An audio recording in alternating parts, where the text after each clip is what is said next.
How to cancel awaiting payment on AliExpress. Hey guys, in this video I'll show you how you can cancel the awaiting payment on AliExpress. First thing you have to do is open up the application. Now just make sure that you are logged into your account.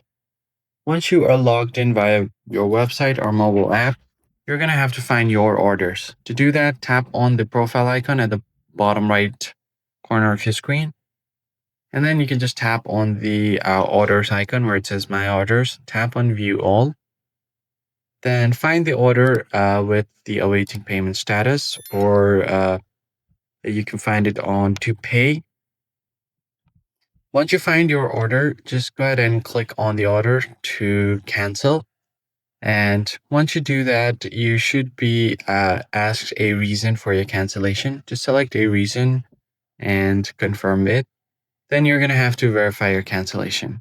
To do that, once the order is canceled, the order status should be updated to canceled or disappeared from your active order status. All you have to do is you'll receive a confirmation email or notification for that, or you can often find it on the deleted orders option.